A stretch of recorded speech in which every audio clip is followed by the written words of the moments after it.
Imaginez cette scène.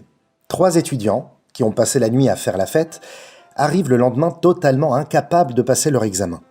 Leurs regards sont fatigués, leurs visages tendus, et ils courent chez leur professeur et lui racontent une histoire mirobolante. « Nous étions à un mariage, disent-ils, et sur le chemin du retour, crevaison, impossible de rentrer à temps. » Ils supplient le professeur « Donnez-nous une autre chance !» Le professeur accepte, et une semaine plus tard, les 3 amis se retrouvent dans une salle isolée, chacun avec sa copie. Mais seulement 3 simples questions. Où a eu lieu le mariage? Quelle voiture conduisiez-vous? Sur quelle roue avez-vous eu la crevaison? Silence. Sueur froide. Le mensonge s'effondre. Cette histoire illustre une grande vérité. Tu peux tromper tout le monde, mais tu ne peux pas tromper le temps. Et tu ne peux surtout pas tromper toi-même. Rav Yosef, c'était un géant du Talmud. Il était le chef de la prestigieuse yeshiva de Pumbedita. Il a été le maître de Abaye et de Rava. Mais au-delà de son érudition, Rav Yosef était un homme d'une conscience rare. Il disait que chaque jour est une opportunité unique. Le jour de Shavuot, il organisait un repas festif exceptionnel.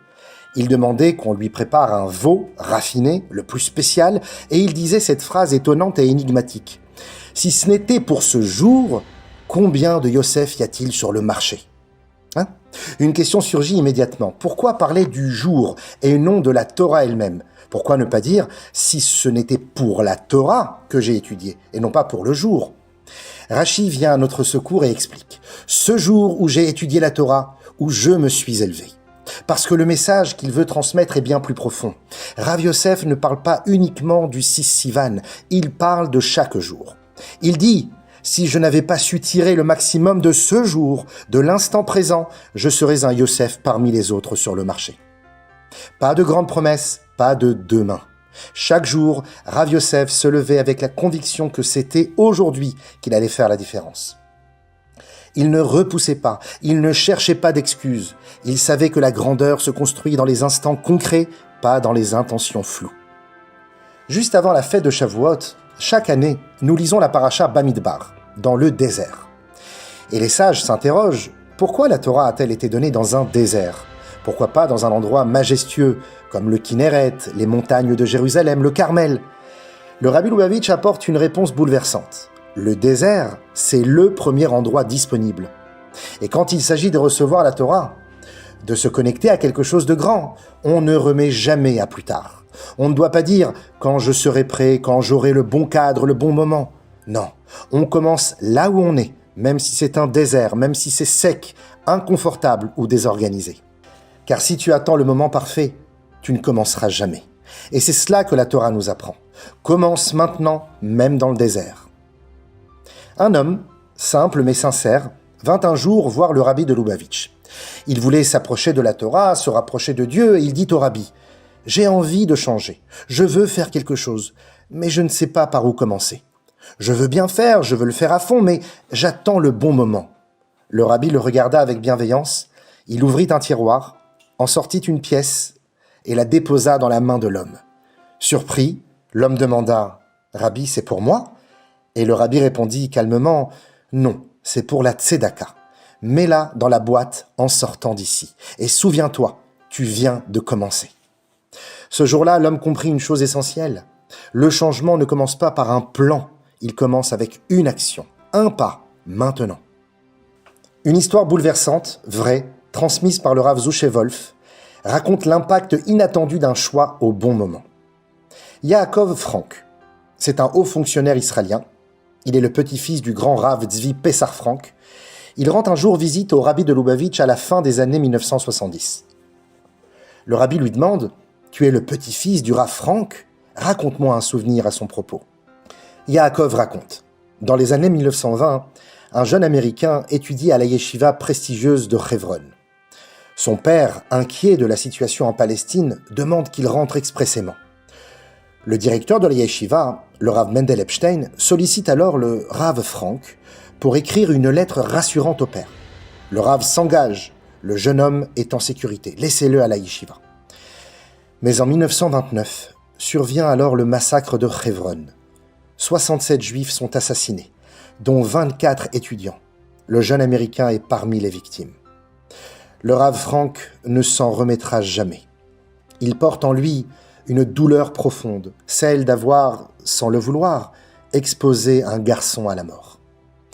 Des années plus tard, Yaakov, son petit-fils, est en service militaire de Milouim et se retrouve sous la pluie, en pleine pause, avec un autre soldat, un historien de métier.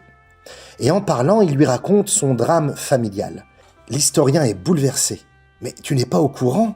Le père de ce garçon a utilisé cette tragédie pour faire pression sur les autorités britanniques. Grâce à cela, un nouveau haut-commissaire a été nommé, Arthur Weishaupt, qui a doublé les quotas d'immigration. Des milliers de Juifs d'Europe ont pu monter en Israël avant la Shoah. Ils ont été sauvés.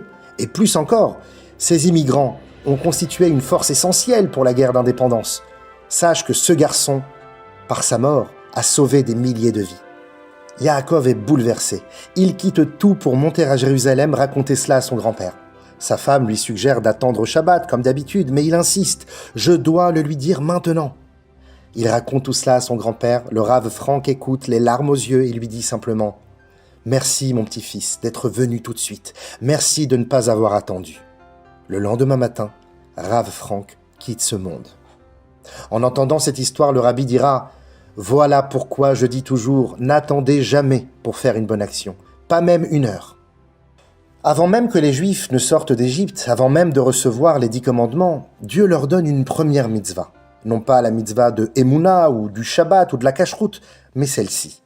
Ce mois sera pour vous le premier des mois. C'est la mitzvah de sanctifier le temps. Mais pourquoi commencer par là ? Parce que si tu ne maîtrises pas ton temps, tu ne maîtrises rien. Le calendrier juif, ce n'est pas Dieu qui le fixe, c'est nous. Nous décidons quand commence un mois, quand tombent les fêtes. Nous décidons, nous avons le pouvoir de sanctifier le temps. Et si nous pouvons sanctifier le temps, nous pouvons sanctifier notre vie. Le rabbi Rayatz, Rabbi Yosef Yitzhak de Lubavitch, le précédent rabbi, dans un récit personnel très marquant, raconte que lorsqu'il était enfant, il reçut un jour un peu d'argent de poche. Il avait le choix entre acheter un livre saint ou une montre. Et il choisit la montre. Pourquoi ?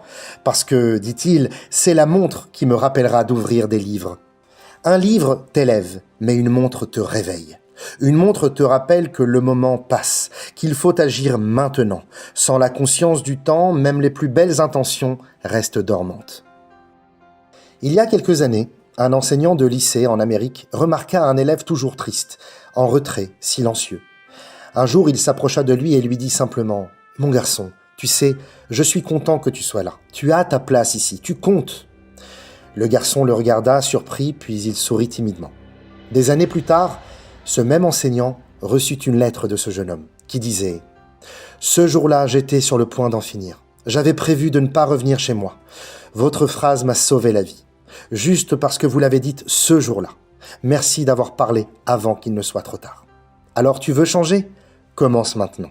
Pas demain, pas après-demain. Même avec une pièce, même avec un mot, même avec une seule lettre, même avec une seule main posée sur l'épaule de quelqu'un. Car ce jour peut faire de toi la meilleure version de toi-même.